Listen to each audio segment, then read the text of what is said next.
request our MC for the evening, Godet, to come on stage. She's been in the learning industry for a long time. She's also been a journalist. And she's one of the people who's been working with me, instrumental in starting Atta Galatta, right at the beginning 6 years ago. So I request her to take Godet.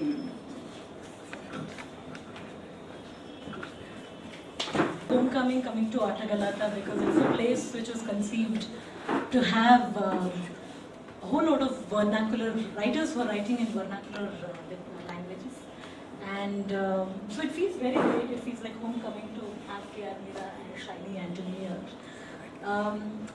So welcome all of you. The whole idea about this initiative is it's being started. It's started in collaboration with the Prabha Foundation.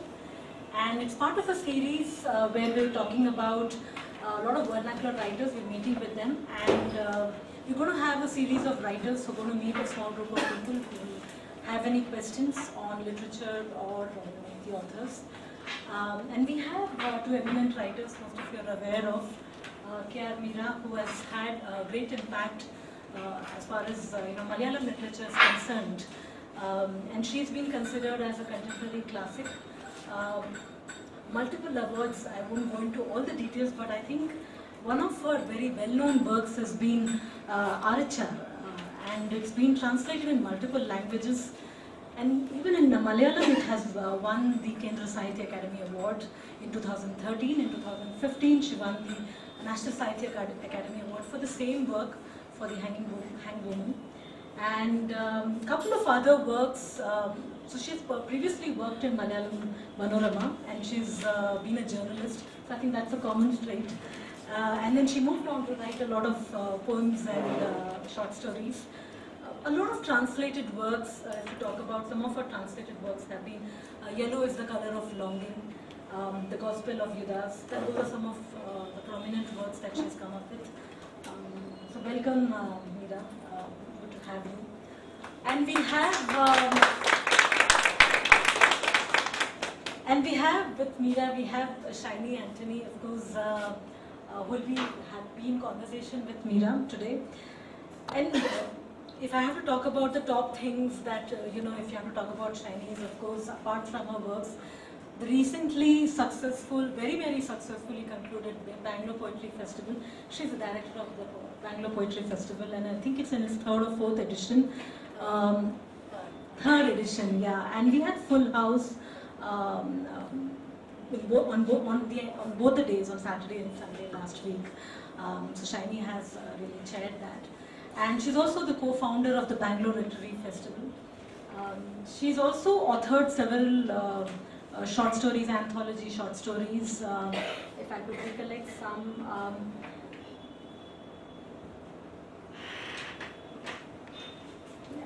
So couple of short story collections are to do with, if I had to name some, Orphanage for Words, Barefoot and Pregnant, which is quite a popular one, if I have to recall that. And she's won the Commonwealth Short Story Asia Region Prize in 2003. It's for her story, A Dog's Death. So we have two eminent writers here with us, and welcome all of you for making it here on a rainy evening, on a Friday evening. And thank you so much. Malayalam, small Malayalam passes from the story He Gaul. The Malayalam, the original is An Pretam. An is man and so I wrote the story exclusively and exceptionally for Shinie. This is the first time I write something. The English version is but I wanted her to read the Malayalam version so that we get and it's she did read it out to me. It's much more poetic, much better written than the English version. Thankfully I heard it only today, but I would have felt so bad then that I couldn't translate it exactly like that. Actually, this is the first ghost story I have ever written, and it's for Shinie. Dedicated to Shinie. So, ജീവിതത്തിൽ ആദ്യമായി അവൾ ഒരു ആൺപ്രേതത്തെ കണ്ടു. ഒന്നു പൊള്ളയായ ഒരു ചീലുമൻ, മാംസവുമില്ല, തലമുടിയില്ല, ദംഷ്ടങ്ങളില്ല, രക്തമിറ്റ് വീഴുന്ന നാവില്ല, ഉടൽ മുഴുവൻ വിള്ളലുകൾ, ഏത് നിമിഷവും അറ്റുവീഴുമെന്ന് തോന്നിപ്പിക്കുന്ന കരുത്ത്, കൺകുഴികളിൽ ചലനമറ്റ വെളുത്ത കൃഷ്ണമണികൾ. മറ്റാരെങ്കിലും ആയിരുന്നെങ്കിൽ ഭയന്ന് നിലവിളിച്ചേനെ. അവൾ ഭയപ്പെട്ടില്ല. ഭയമുണർത്തേണ്ടത് പ്രേതത്തിൻ്റെ മുഖത്തെ നർത്തയത്വമായിരുന്നു. അതിൻ്റെ പൊള്ളത്തരമായിരുന്നു. മരണശേഷവും മറയ്ക്കാൻ അസാധ്യമായ അപകർഷതയായിരുന്നു. പ്രേതമായാലും പുരുഷൻ തന്നെയാണ്. ഉള്ളതിലേറെ കേമത്തം നടിക്കും.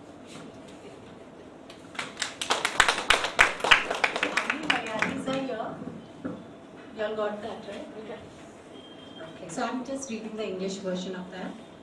For the first time in her life, she saw he ghost. A man of glass, a hollow man, of no flesh, no marrow, no hair on the head, no fangs, no blood-dripping tongue. A body fragmented, a neck as if it would snap at any moment. Whitish and motionless eyeballs deep in the sockets.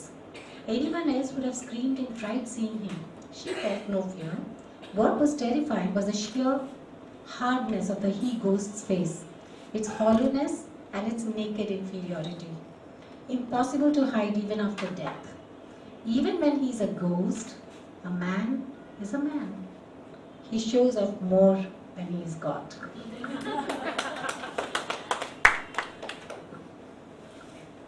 So Meera, you have gone on to create such strong female characters that have become real people to your readers. So I'm going to mention one character and you just tell me a comment on that character. Maybe how it came about, what you feel about that character now, because sometimes we write a character when we are younger or we are going through a particular phase in life, but maybe later on in life that's not how we would write that character. So first and foremost, your most well-known, globally known character of Chetna in Hangwoman or Atta. It was very easy to imagine Chetna because she is myself to a large extent. I think this is the first time I put so much of myself into one character. I don't know how many of you have read Hangwoman and its original Atta. So for those who haven't read the book, I would say I wanted to create a character who would represent almost all of the women of India. Because the sole reason behind writing that book was to recreate or reinvent the history of the women in our country. Because those are the characters who are rendered invisible in the history. You don't know how the women, even in the mythologies, the Puranas, everywhere, no? Even yesterday I was thinking, when you talk about Onam, you hear about only male characters. You don't hear about the wives or the daughters of many of the characters. And I found out that Vamana was married.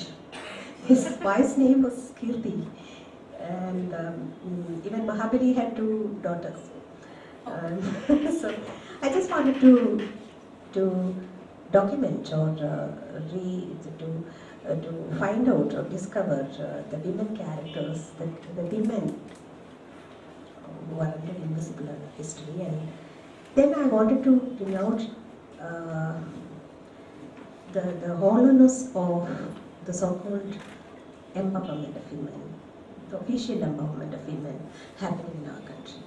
So I wanted to tell the history, stories of all their mothers, grandmothers and great-grandmothers through one character who could represent the empowered woman or the metaphor of empowerment. And I was searching for a job for this character. I thought she could be a journalist like me. So, but then I found out that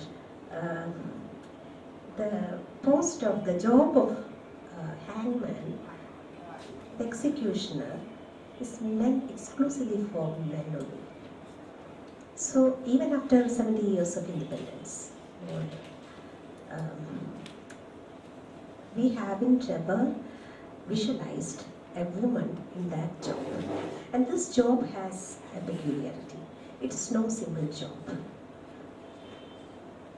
This has a lot to do with political hierarchy, the political power. And when you think about power, especially political power, you don't imagine a woman in that position, even after having a lady prime minister. The politics, the political power which allows you to kill and be killed in order to be killed is not meant for a woman. So what will happen if a woman steps into the last step of that hierarchy? If you imagine that political hierarchy as a ladder, the job of an executioner is the last step. And what will happen if an Indian woman, if a woman from a lower class and caste tries to step onto that ladder? So that's how Galatta was born.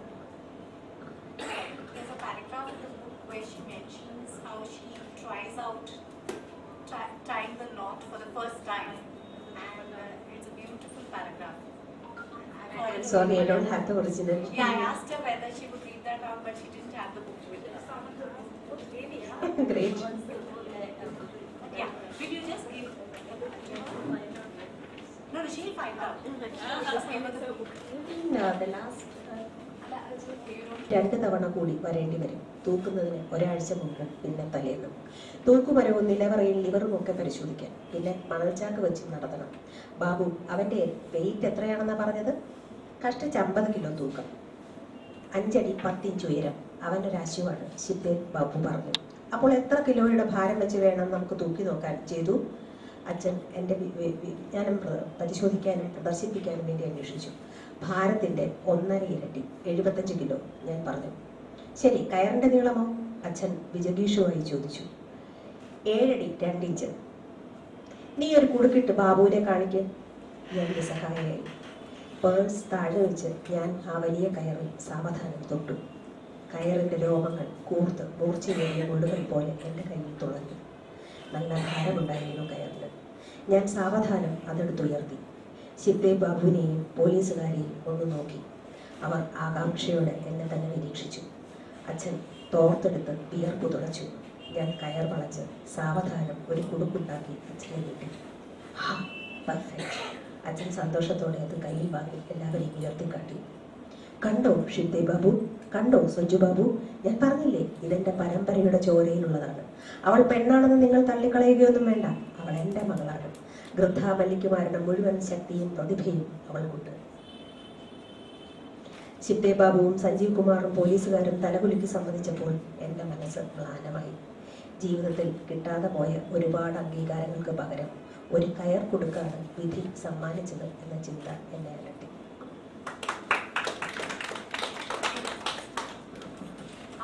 Tulsi in the Poison of Love.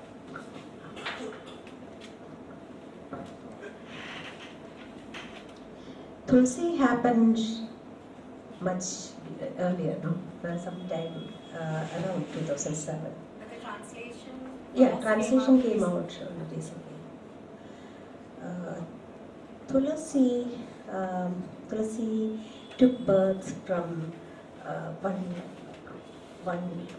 anecdote told by one of my friends. Actually, she told me that after her marriage, she found that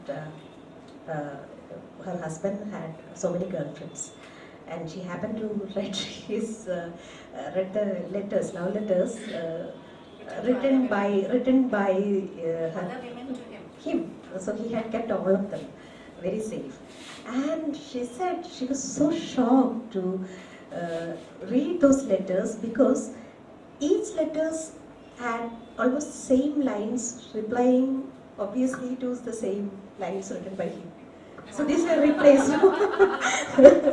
So, and it was she told me that she was even more shocked that he had written the same lines to her too. So she told me that this is one, everything. He had only the same certain set of lines for each girlfriend, and there were nothing new in those lines. So this was actually we laughed a lot hearing this, but I went to Vrindavan Yeah. one day. It was quite accident. It was not planned. It happened that my husband, myself and my daughter happened to be in Delhi in a February, and it was my birthday. My birthday was closing, so my husband told me that he wants to give me a birthday in Agra. So we thought, okay, this is very romantic, no? So we took a train. We traveled by the sleeper class, and it was so crowded. And you know how to travel from Delhi to UP. Reservation and nothing matters, no? When people just get into the compartment and with goats and hens and everything, no? So we were standing in the crowd because we had lost our seats and all. We You had a had reservation problem. yeah, we just, it was not pre-planned. We just went to the railway station, purchased some tickets, and got into the compartment, and we were traveling. So at one point, my husband, when we looked out, we saw the name board Vrindavan. So my husband said, okay, it is very near to Agra. We can first go to Vrindavan, see the place, and then go to Agra and stay there. So I was again so happy, and we got out there, and we took a rickshaw, and everything I had described in that book. That is Meera Sadhu is the name of the original, and it was translated as Poison of Love. And the whole thing which I have described in the book Poison of Love actually is my experience, is how I experienced Vrindavan that day. And when I went there, we met a guide who could talk in English, and his name was a Pandit again. So he showed me the place. He took us to some of the temples, and then we were entering a gully, and I saw two old women coming out wearing a very worn-out white sarees with shaved head and all, and they were holding two lunch boxes with steel and a big bowl. And I was wondering why they are in uniform. So we don't expect, it's a very horrible uniform. And then he took us to a mandapa there. And the moment I stepped in, I was so shocked to see so many women, hundreds of women sitting there and chanting Hare Rama, Hare Krishna, and all of them wearing this white sarees, all worn out, and more than that, their faces, the look in their eyes. I was really shattered. I was devastated to see those women, because each one of them were like a different novel. No? They had so much of experience. All the way each day of their lives was like a different book, no? And after coming back, it was really haunting. And when again an editor asked me to write a novel for their supplement, I started. I sat down to write, and But then that story is not true, right? story is not right. Just kind fictional. Other See, couples the even thing said is, that no, story. that is imaginary story. I don't know any. But I think all the details about how they roam Yeah, around, yeah, where they stand, that's all how they true. sleep, Yes, how they yes. eat, That's must be true. true. Yeah. All fictional, but the character, it's like you see real people, and you like maybe your eyes and her lips and her height. Maybe we are assembling all the true elements and creating a totally different new person. No, that's the art of making a story, as far as in my experience. So that's how Tulsi was born. And once, and I think it is true in one way that even I have been a kind of Tulasi at one point of my life who tried to, or who dreamed of love in that way, love for me too was like milk at one point of my life, and it turned so, and I understand. Once it becomes a poison, it's no, yeah, too much of it. And after writing it, many women told me that it's their life story. It's their story. And I was wondering, at that time I was thinking that maybe only one or two Tulasis will be in this world. Then suddenly I found out that almost all of us are Tulasis at one point of our life. You know, investing all our life, all our love in one particular person. Only once. And then you are shocked or you are shattered, and then you realize that just like Meera, the poet Meera, who lived in the 16th century, you find out that your husband or your lover or the man you trust most in your life gives you poison to drink. You drink it, but you don't die. Instead, he dies. You become a widow in a very emotional or very spiritual sense, and you come to Vrindavan. And Vrindavan is kind of a metaphor for all such people. Whether widows in different ways.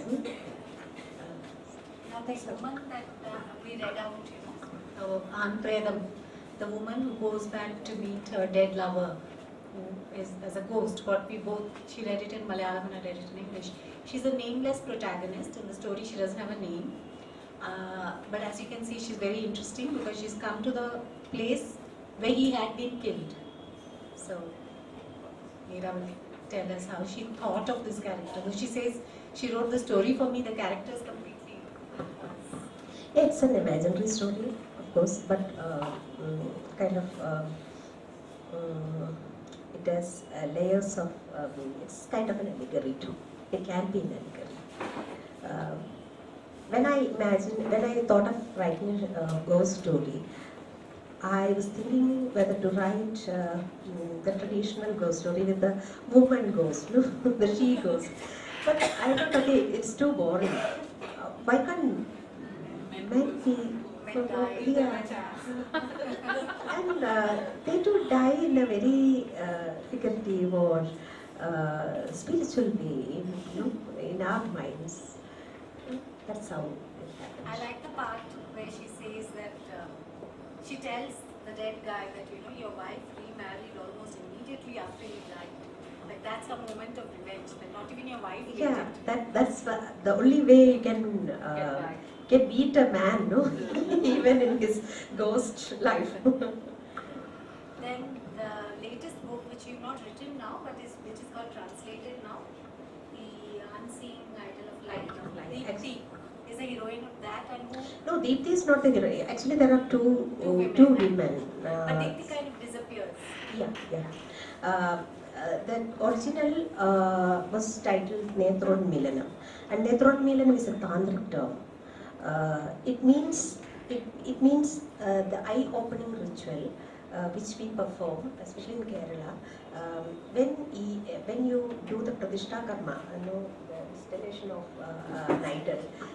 The statue becomes an idol fit for worship only after you open its eyes. So that it has to go through five stages of rituals, bringing the divinity to the idol, and Netron Milanam is the last ritual. So I was really interested in that because just imagine a god becomes a god only when he sees you. No? If the god doesn't see you, he is not a god at all. So there's a connection between this sight and God, sight and justice, sight, and because in our Indian according to our legal system, only an eyewitness can give kind of uh, testify. So, so there's a connection between sight and justice, and justice is in a way connected to gender, the notion of gender too. So the sight and gender are also connected. So all these are interrelated. So at that time I was just 36 and I thought, okay, I am imagining such a philosophical thing, and the Malayalis will be really shocked to see. I wanted to shock them as a writer that a woman can think such philosophical things. But unfortunately nobody noticed at that time, because nobody expected a woman to write such an allegory, bringing out all these interrelations and all.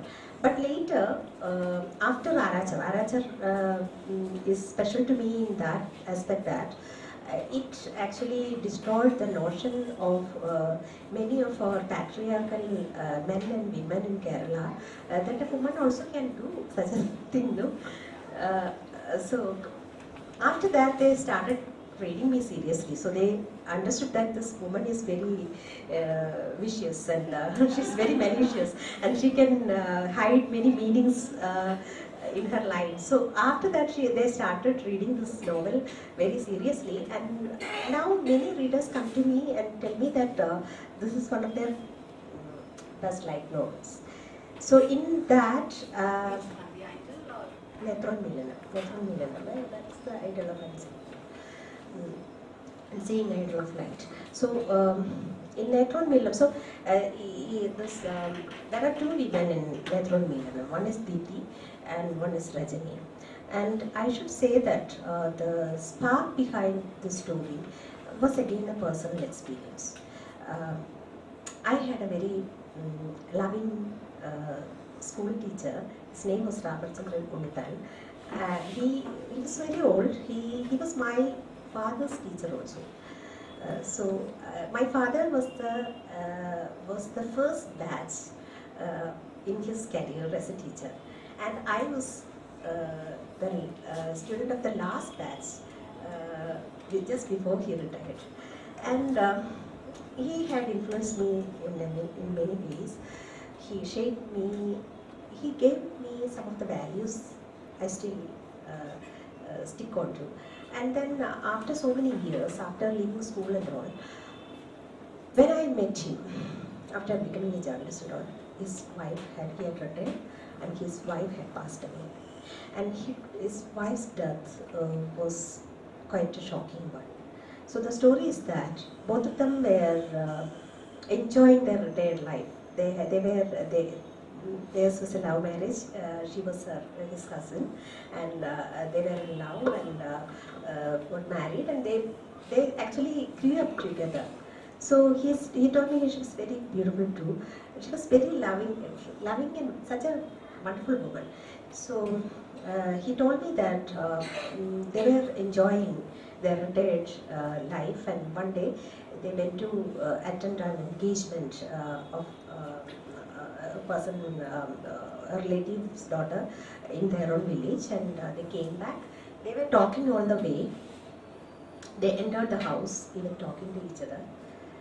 Then he went to the washroom, and when he came back to the bedroom, he saw her lying down dead.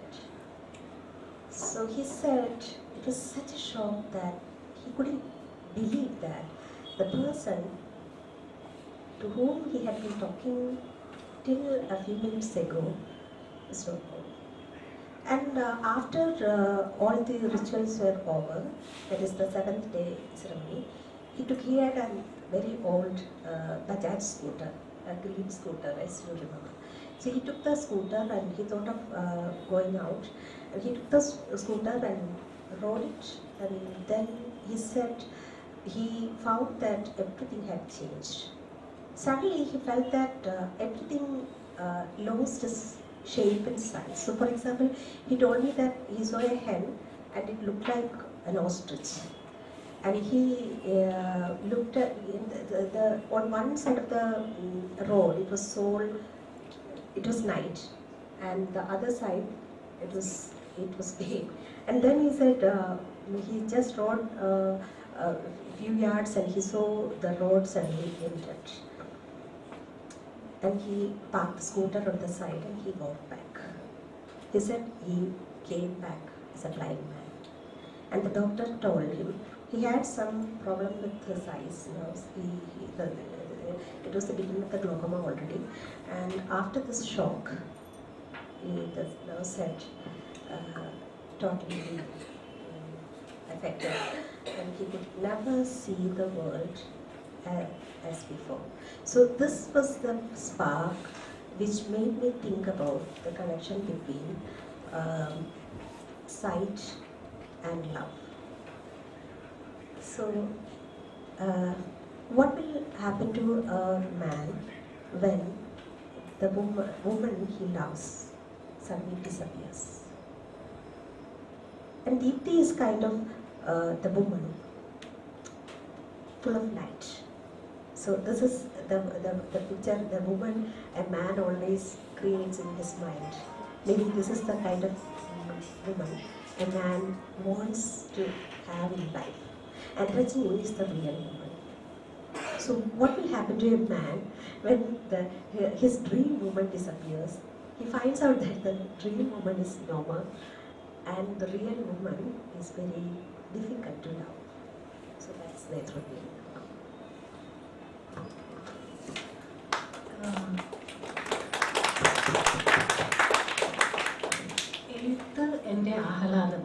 You said in an interview it means writing is my bliss.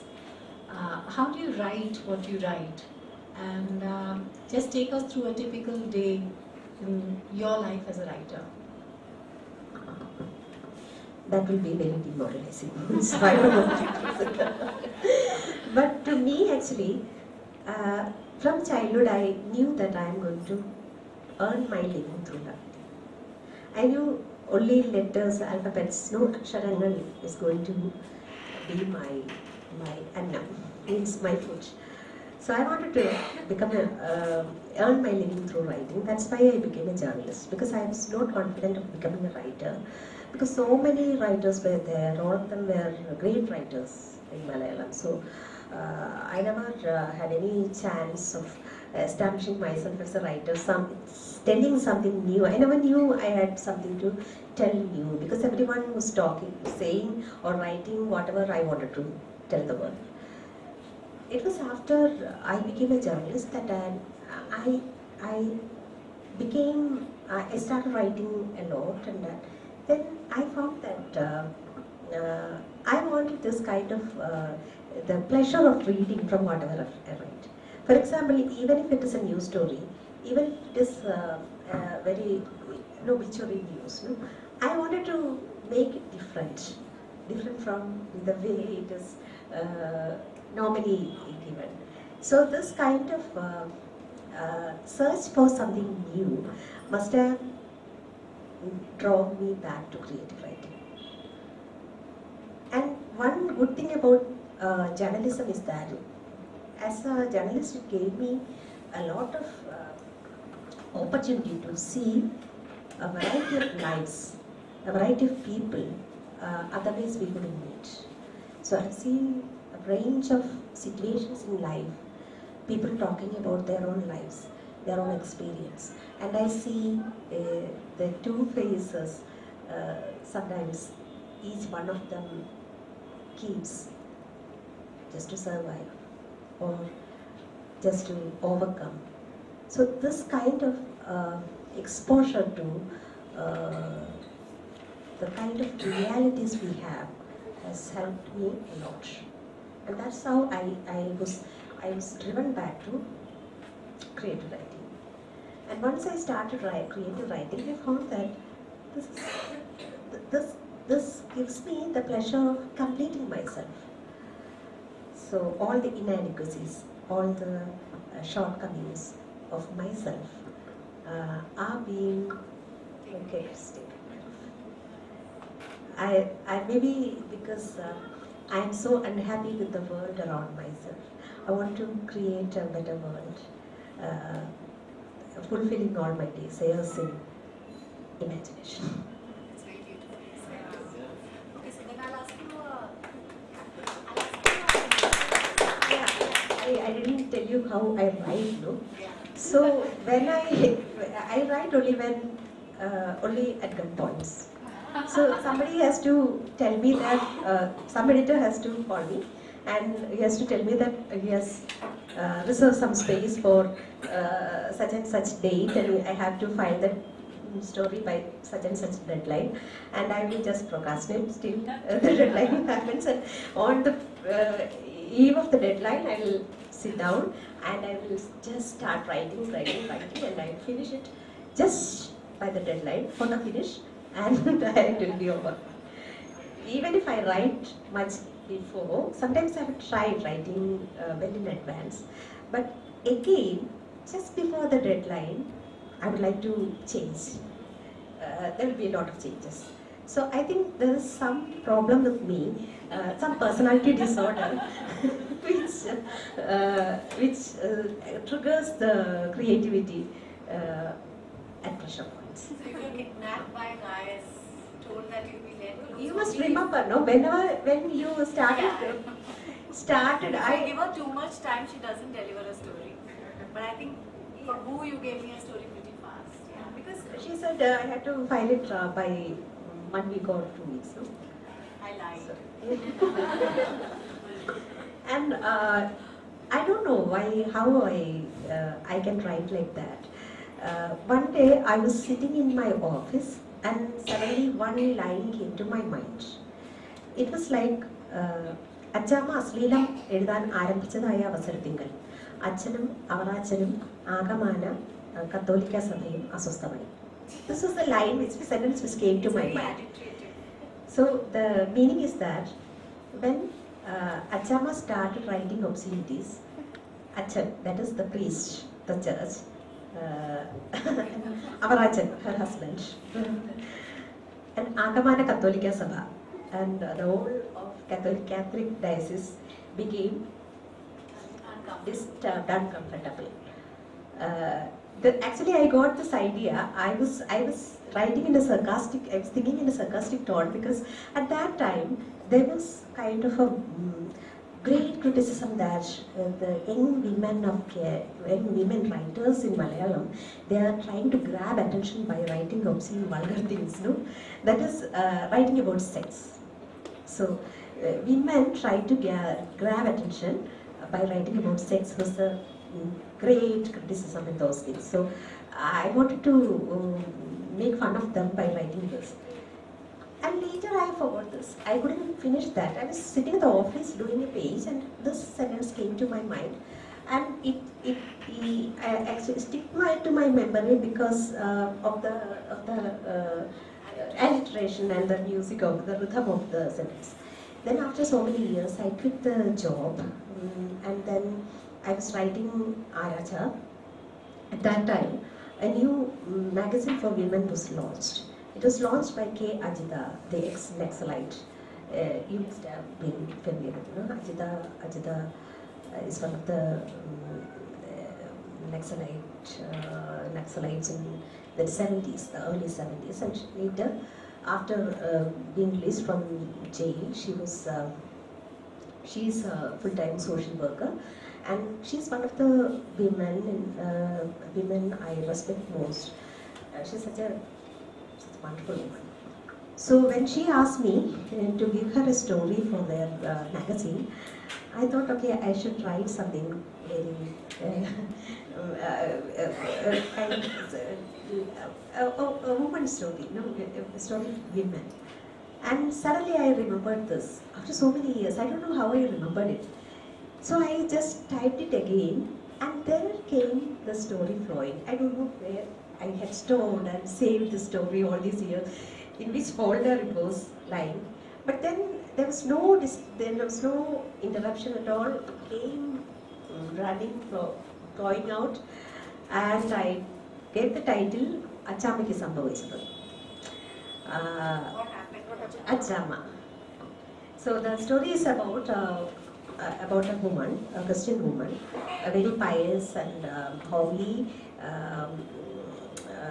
motherly woman, Chama, who was living on, who was an illiterate one. But then one day, due to the literacy drive, she started learning letters. She started reading. Then she started writing.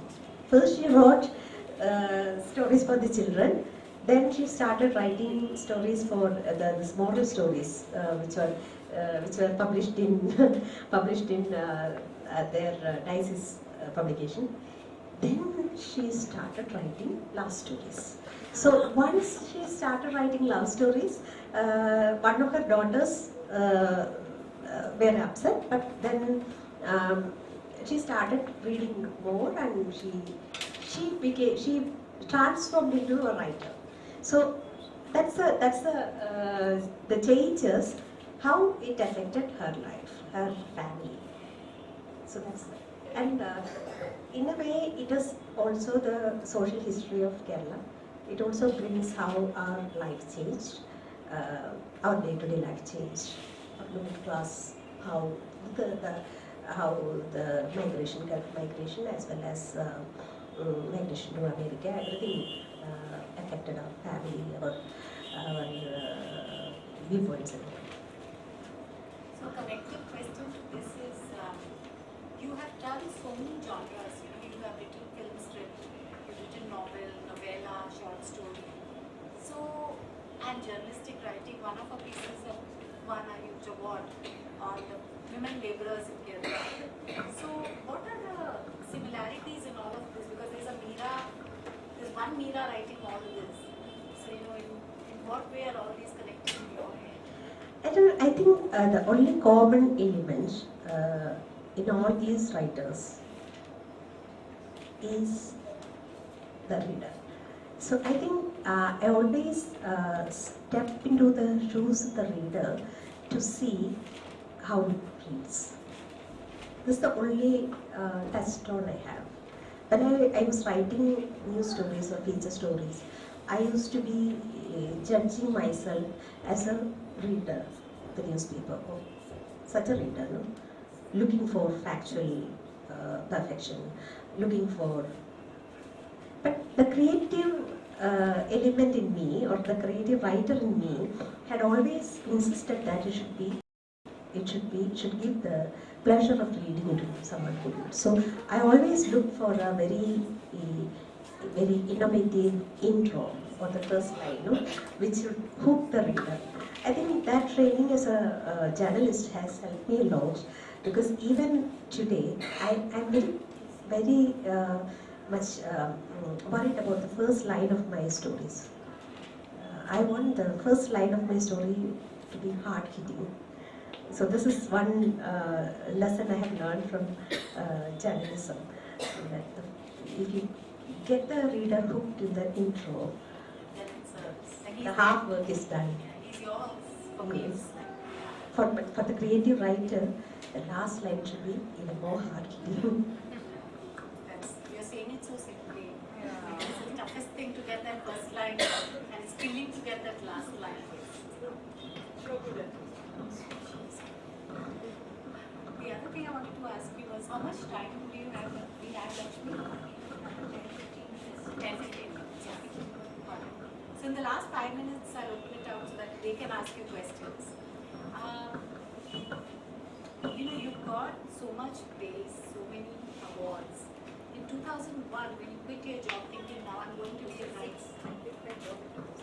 But 2001, you started to write fiction.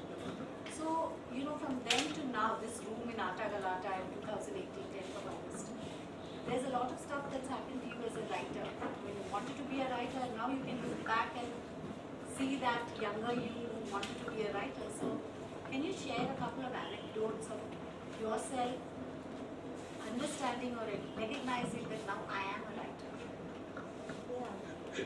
The first time when I wrote, when my story was published, one of my colleagues in the newspaper office, he wrote to me that he won't read, he normally doesn't read writings by women because all the stories written by women start from the kitchen and end in the Galatta. So this was kind of a very insulting statement for me. So I decided, okay, I shall tell the world that a woman's life never ends in the Galatta.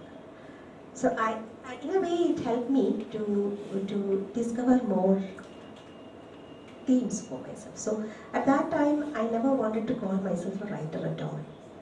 And when you are a journalist for so many years, and when you are in the newsroom, overhearing, eavesdropping, so many comments about writers and writings and awards and all, no? You always think, you always be inclined to think that writing, creative writing and fiction writing will be something inferior to journalism. And winning awards was such a crime those days.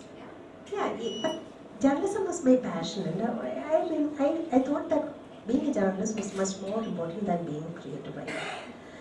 But afterwards, when I started writing, I found out that there is something which you can't describe to the outside world. That it's like it is more a physiological thing to write rather than professional or how to express it. അത് ഒരു ജൈവികമായ ഒരു പ്രവർത്തനമാണെന്ന്. It's not something deliberate. It's a ജൈവികമായ ഒരു പ്രവർത്തനമാണെന്ന് when we realize it becomes all the more different. No? Then only you become a writer. Even divine. Not divine. Actually, it is. You can't help writing. You can't help writing. It is kind of. It's like a compulsion. That's who you are. Yeah. And you can't hide it after a point. True. Then we realized that we were kind of pretending to be someone else. You were living. You were using some framework, some picture. നിങ്ങൾ മറ്റൊരാളായി നടിക്കുകയായിരുന്നു എന്ന് മനസ്സിലാവും. ആ മറ്റൊരാളായി നടിക്കുകയായിരുന്നു that you were pretending to be someone else എന്ന ഒരു realization സംഭവിച്ചു കഴിഞ്ഞാൽ you can't be the same person again. It's like a metamorphosis. So in pupa stage you might think that or the caterpillar stage you might think that being pupa is something inferior. And in the pupa stage, you might think that being a butterfly or having wings will be very dangerous, or it will be very something insecure. No, only after you grow your wings and you start flying that you realize that the earlier stages were stages of growth. Really, there's nothing to be ashamed in those. They were also stages of growth.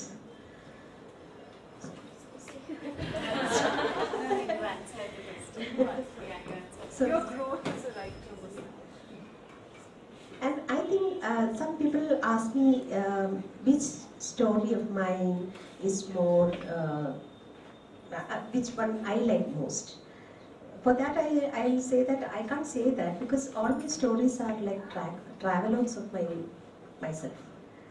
This is the way I experienced, I saw my life at that point of time. So how can I say that which me did I like? Which me? 5 വയസ്സിലെ മീരയാണോ 10 വയസ്സിലെ മീരയാണോ 25 വയസ്സിലെ മീരയാണോ ഏറ്റവും ഇഷ്ടമെന്ന് ചോദിച്ചാൽ there's no answer. I was there. I was in the process of growing up at different stages and different ways. Maybe the others might not like the way I grew up, or I was at certain age or certain point, but that doesn't mean that I cannot like myself, my follies, my faults, everything. I am a package. Okay, last quick question before they ask you. What do you think of men today? Men.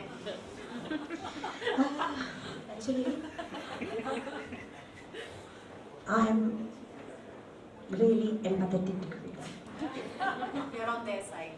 I am on their side because I think that Indian men of today need a lot of empowerment compared to, no, I'm not joking, compared to the women of today.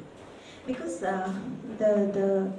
when I was given this Vandaratnam award by Kerala government 2 years ago, I told in my speech I said, actually there should be a Purusha Ratnam award too, to the kind of men who will not be in, whose name is not there in corruption cases, sexual harassment cases, emotional harassment cases, in cases which they don't violate any form of constitutional laws. So I would like to find out such a man and give him the award of Purusha Ratnam. Because the way we bring up our boy children actually disempowers them a lot. And they are not prepared to deal with the kind of empowered women we have today. For example, yeah, that's a big issue, no? All your life you are trained to enjoy power and believe that you are superior to the other section, the 50% of citizens in the world. It will be very difficult. When I saw the most patriarchal man I have ever seen is my father. But when my parents were separated for about 15 years, when I saw how he suffered, his isolation and his loneliness, I realized how weak our men are. Because man, just like woman, the gender look, they are also made by the society. They are made in a very, very faulty way that these poor citizens, fellow citizens, have to suffer all their lives. They are pretending to be someone else rather than human beings. We have to empower them. So I am very empathetic to them.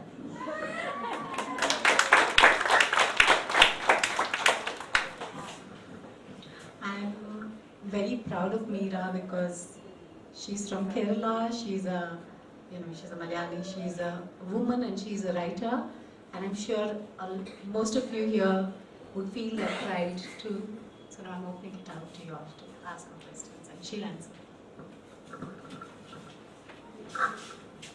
One thing I want to say that is thanks for Arachar. That's one book. I think it will, as a reader for me, having read for extensively for the past 10-15 years, Arachar stands out. I read it in English translation. It's beautiful. Thank you so much for writing. As you said, it is about Indian women. I'm not a hang woman. I don't belong to the media. I'm not from low caste. I'm privileged in many ways, but it felt like my story at many points. So thanks for that. One point I wanted to bring is, in that book, the way you have written about Kolkata, I was like spellbound. I was like researching about you, that you might be in Bengal and doing some job over there. How did you get that? I mean, if you could tell a bit about it, that would be great. I just want to add to that my husband, I said no. He said, then how did you get those details? Yeah. Actually, Calcutta, I was a great fan of Calcutta because I grew up reading so many Bengali novels. So I had imagined Calcutta as a very beautiful place where all men resembled. No. Satyendra is. Uttam Kumar, the hero. Soumitra Chatterjee. Soumitra Chatterjee was my heart. So I thought, okay, all men in Calcutta are like Soumitra Chatterjee and all women resembled Madhavi Mukherjee. So this is the kind of, this is the way I imagine Calcutta. But actually, and Calcutta was always there because in Kerala, especially because of our communist connection and all, we always used to think of Calcutta as a dreamland, that land of arts and culture and politics and whatnot.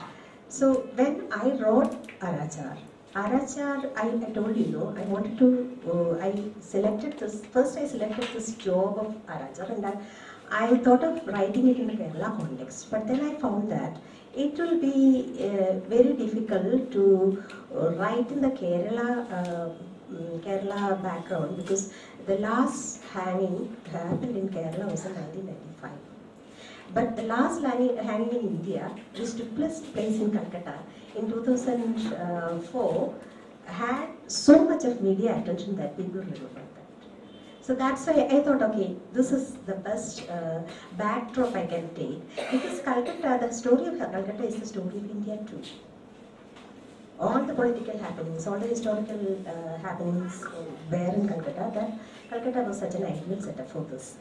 And then when I wrote the first draft of Arachar, I showed it to my husband. He's a very good editor, not because he's my husband, because he's a good editor, he's a good reader. I showed it to him, and he said, okay, Meera, this is very different, but it lacks Calcutta. So we can go to Calcutta and write it again.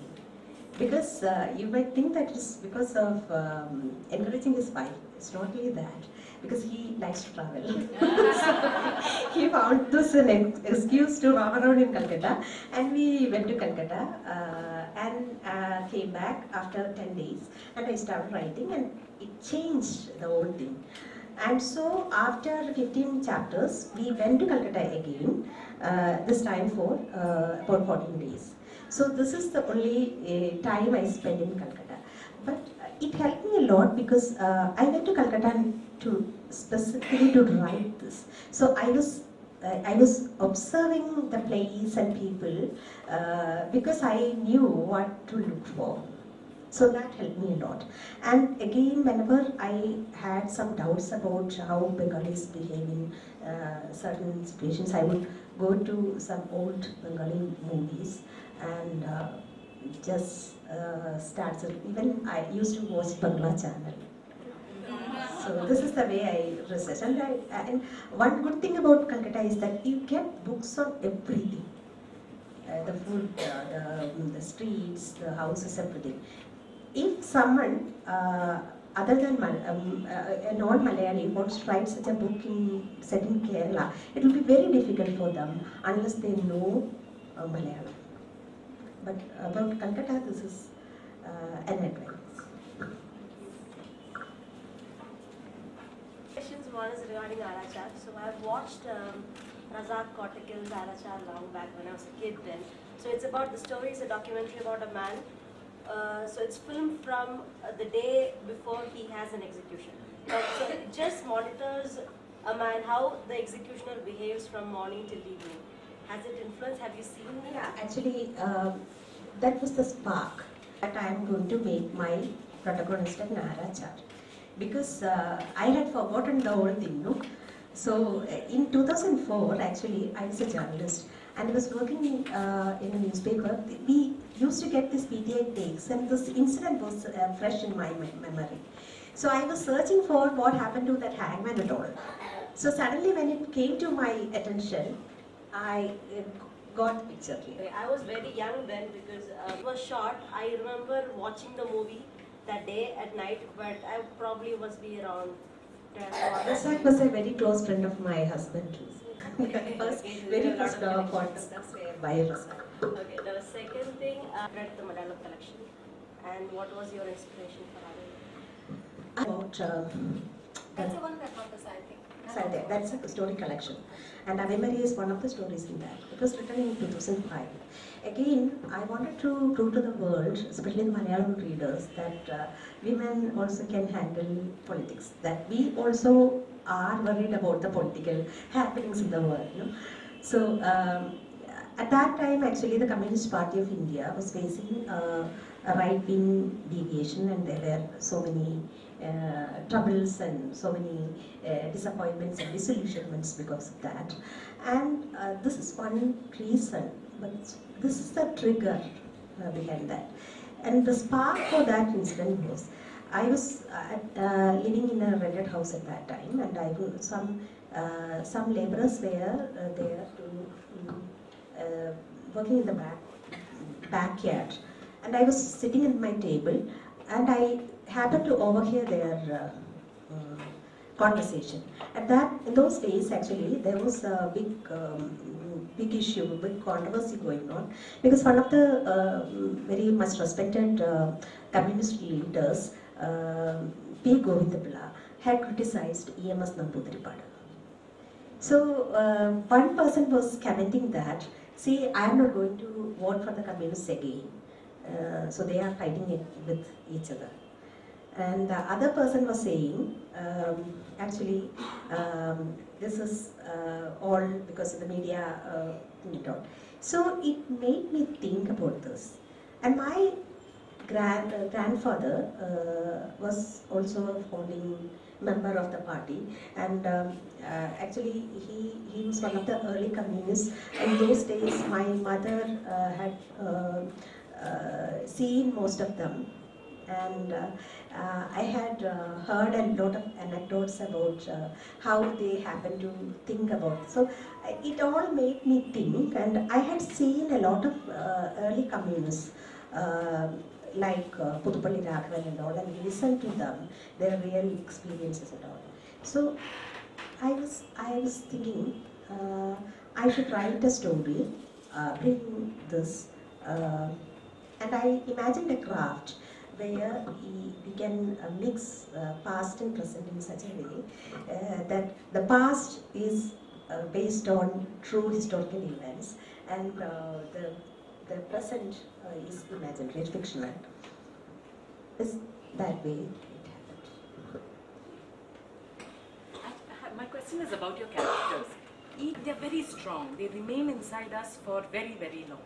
Like Tulasi, Meera, Yesudas. You can actually feel, or Judas. So you can feel them.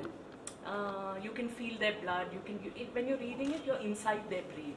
So how do you build your characters? You build a character before and then read the story, or how does the writing actually begin? If you want to make your reader cry, the writer has to cry 100 times more. So I had to live the life of each and every character with 100 times more intensity that you should feel it. And I think this is one way I reinvent myself. It's a great pleasure, no, to live another life. That's the only way we can defeat this life. But all very beautiful characters. Your love is very intense. I'll ask him, why do you, do I look like I can't love intensely? Shinie's book, no? Because our story hasn't changed yet. That's one line, no, in your book. Something like that. Our story hasn't changed. This is actually applicable to all women everywhere, in all parts of the world. We have the same story, and we have been living in it. One short story that, No, in the book, the one. No, but the there's girl a who short couldn't story hear. that Meera, when I just met her, she sent me a short story by her. Yeah, I marked that in my letter. It's not That bad. George in there. അല്ല അതിൽ ഒരു line ഉണ്ട് in your novel. Okay.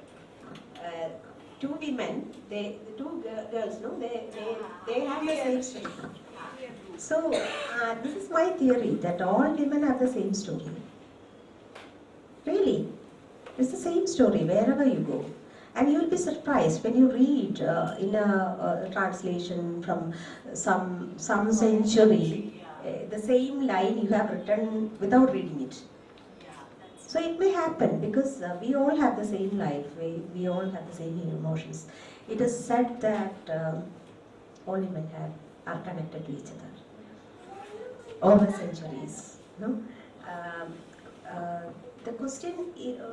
Who are the readers, Yeah. the writers who influenced you? So what I am saying is, we might think that if you read Simone de Beauvoir or some other feminist writers now, no, we might think, so they have told it already. So many years ago, they have all recorded it, they have all taught us all these lessons, and yet we have to learn them. And when we talk to some women and men also, men, you forget them, to women, it's so disappointing that we, we realize that so they never had any opportunity to read what all written. No? So when you read one of the pioneers in feminist writings in Malayalam, that is K. Saraswati, you will be surprised to see she has recorded in her own way the same life situations which we are undergoing today. But we don't remember that, or we haven't read that. Why? Because those observations or those writings or those lives of women were not seen enough. When you take the list of writers, invariably they will consist of women writers first. If you are asked to take 10 writers in Malayalam, there will be 9 males and 1 female, just to kind of the reservation kind of. So that means the feminist writings or the feminist attitudes we haven't learned, or we have no access to our earlier writers and writings. There is a very deliberate attempt to wipe away the women from the history, be it literature or science or sports, up to there. Just look at it. And so that's why we will have to tell it again and again. Otherwise, there's no need to write the same thing again. We can write totally different things, but unfortunately, that injustice is still prevailing. So you'll have to keep on reminding the world that it is an injustice. That's all. And I'm just wondering, I have seen this, right, in my coastal area. The men who return from the Gulf after about 40s, they're almost nothing, right? Women are driving the entire family and they make the lives of all the kids. And even my father, who was at home, but still I think my mother was the pillar of the family, to be very frank. But it is always seen the other way. Your viewpoint was very different and I liked it, but then my question was, how you arrived at that? Was it naturally there, or you at some point you started seeing this empowerment is needed? This is from my personal interaction with men. No? I was always surprised why most of the fellow citizens who are men do not understand or do not assimilate the